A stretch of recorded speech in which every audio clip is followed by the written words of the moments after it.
told to brace for a substantial lift in power prices from the middle of the year. The Energy Regulator has released its draft decision for default market offer prices that would kick in from July 1. The default offer is the maximum price a retailer can charge for a standing offer for electricity, and Victorians will be hit the worst, with an expected hike upwards of 30% on your current bills. New South Wales, bills will be up 22%. Let's bring in the Shadow Minister for Climate Change and Energy, Ted O'Brien, who joins me live from Brisbane. Ted O'Brien, thanks for your time. Before I get to the power prices, let me ask about AUKUS. Does the acquisition of the AUKUS submarines help reopen the debate, in your view, as to whether Australia has nuclear energy? Andrew, I think it will inevitably assist with that debate.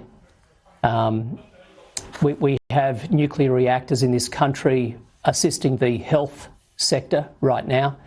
We are going to have nuclear reactors assisting the defence sector shortly. Why would we not have a discussion about nuclear assisting the energy sector? Are you and Peter Dutton determined to take a policy of nuclear energy being introduced to Australia to the next election? We're certainly determined to assess the possibility of nuclear energy as much as we can. And Peter Dutton has charged me with that job, and that's what I've been doing, and very publicly at that, including learning from some of our overseas partners. Now, a part of that, the lessons I'm learning, is all going into a process with my colleagues looking at the possibility of a policy that will include nuclear energy. But we haven't drawn any conclusions yet. I mean, ultimately, we know the importance of a clean energy future to Australia. What we've learned from overseas is most of our partners are saying they can't get to net zero without nuclear energy. So I'm trying to get to the bottom of exactly why that is the case and what does that mean to Australia? What does that mean to our future? And this power price bump today, what's your comment on that? Wouldn't they have been worse if the government had not introduced the price caps on coal and gas? No, the government, it only takes a Labor government to be out there wanting the Australian people to thank them for having power prices go up. That's what they're doing today. They think today's something to celebrate.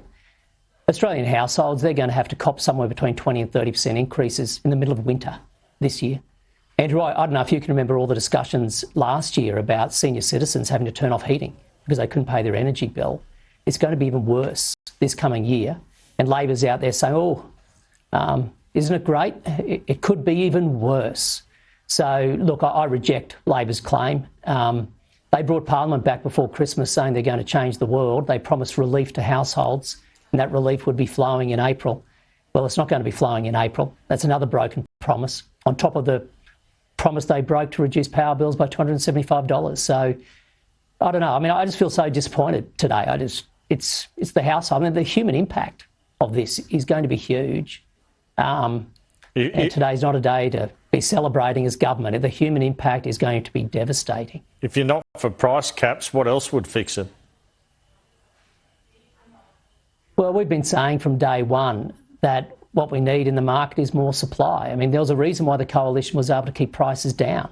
The last term of government alone, we got prices down for households by 8%, businesses 10%, industry 12%. And we did that by working really closely with industry, having really hard conversations with them too, but focusing on the need for more supply. Price is a function of supply and demand. We don't want to be forcing companies to close. We don't want people to be closing their businesses to free up demand. Therefore, what do we need? More supply, more supply. But unfortunately, Labor's policy suites have completely gone to restricting supply. And that is why we are going to see prices go up and up and up over the years ahead. It's a real problem. And at this stage, no one's predicting they're coming down. Why is the opposition opposed to the Safeguards Mechanism legislation? Won't that aid a transition to renewables?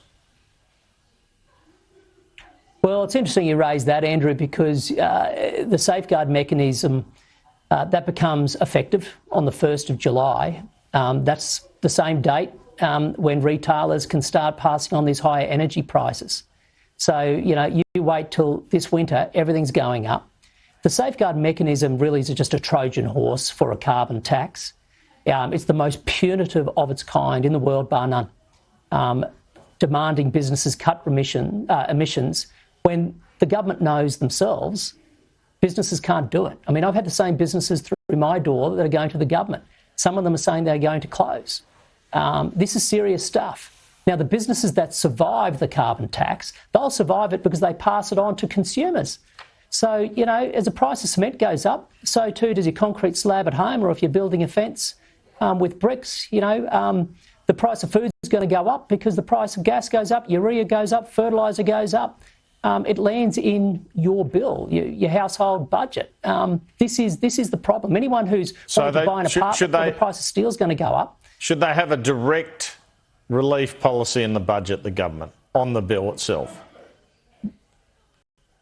For all, not just low-income earners, for all. Well, let's see what they come up with, Andrew.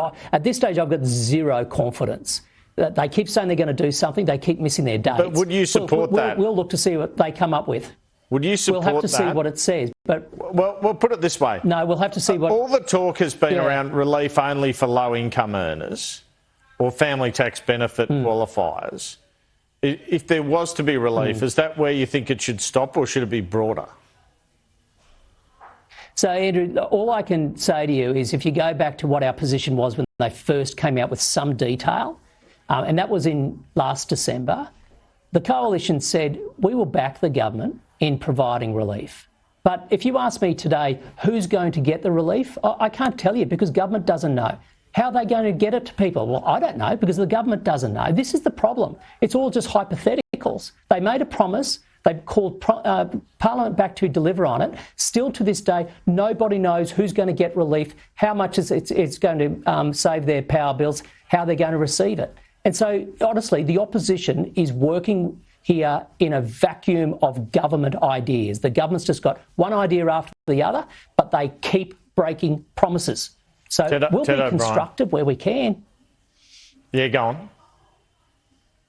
Sorry, mate, I was just going to say we'll be constructive where we can as an opposition. We've proven to be such, but we will be critical where we must. When it comes to power bills, the government keeps breaking promises. We will be critical and we will hold them to account because right now, no one else is the voice for those consumers and those businesses that are going to be smashed. Ted O'Brien, thanks for your time this afternoon. And for yours. Thanks, Andrew.